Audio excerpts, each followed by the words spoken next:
ఇక varicose veins నుండి విముక్తి పొందండి. ఎవిస్ వాస్కులర్ సెంటర్ ఇప్పుడు మన KPHP లో గ్రాండ్ ఓపెనింగ్ ఏప్రిల్ 4వ తేదీన.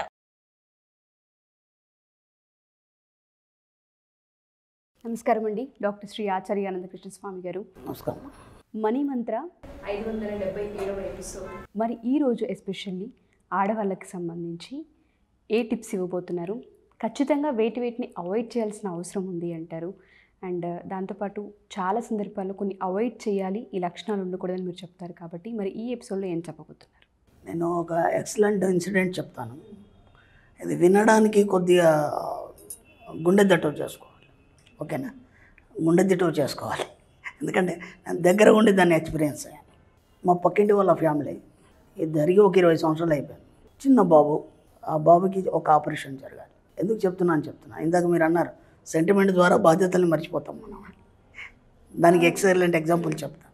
ఆ బాబుని హాస్పిటల్ తీసుకెళ్లారు, జాయిన్ చేశారు. ఆపరేషన్ రెడీ అయిపోయింది. ఆపరేషన్ రెడీ అయిపోయిన తర్వాత ఆ పిల్లాన్ని లోపల తీసుకెళ్ళిన తర్వాత మా ఫ్రెండ్ అన్నాడు, ఏమ్మా డాక్టర్ ఆపరేషన్ తీసుకెళ్లారు కదా, పద మనం ఏదైనా కాసింత తినేసి వద్దాం, పాలు తాగే పిల్లేవాడు కాబట్టి తినేసి వద్దాం, ఓకే అనగానే ఆమె కోపంగా చూసి ఎప్పుడు అదే ధ్యాస అన్నట్టు ఒక రకంగా అసహ్యంగా చూసింది మా ఫ్రెండ్.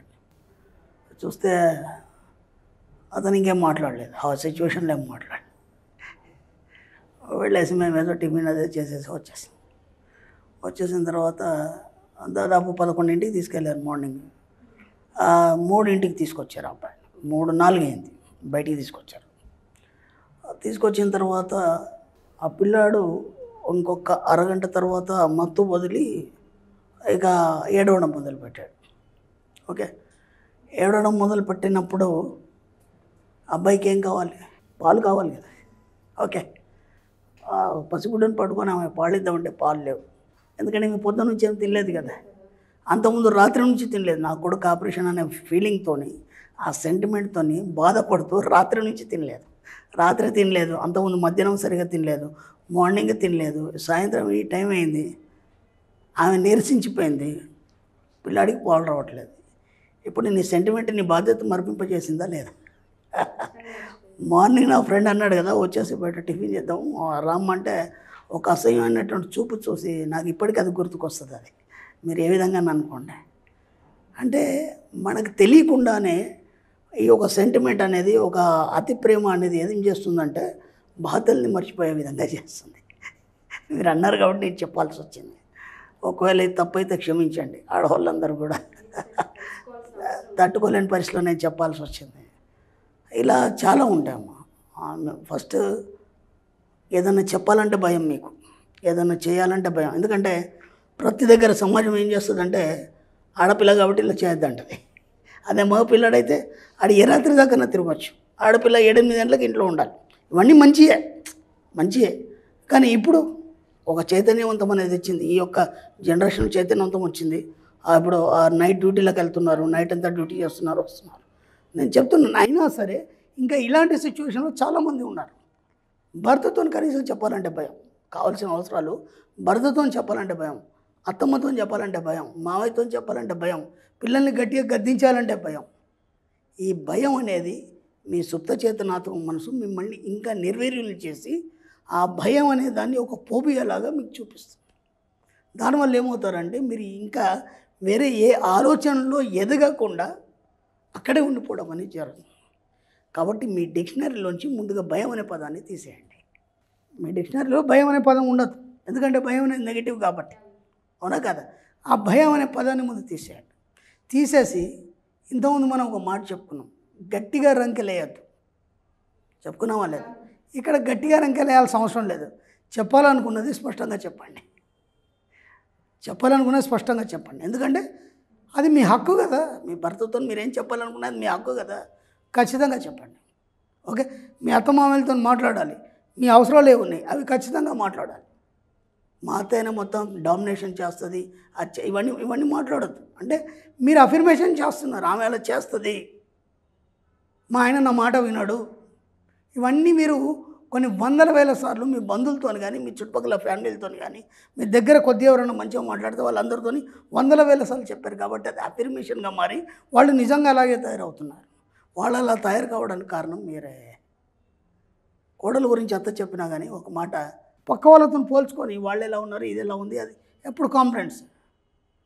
నేను ఇంతకుముందు కూడా ఒక మాట చెప్పాను ఒక వీడియోలో, పాత వీడియోలో.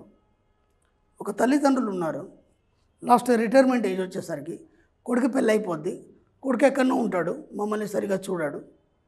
ఓకే, ఇవన్నీ పక్క వాళ్ళ నుంచి విని వీళ్ళు అఫర్మేషన్ చేసుకుంటారు.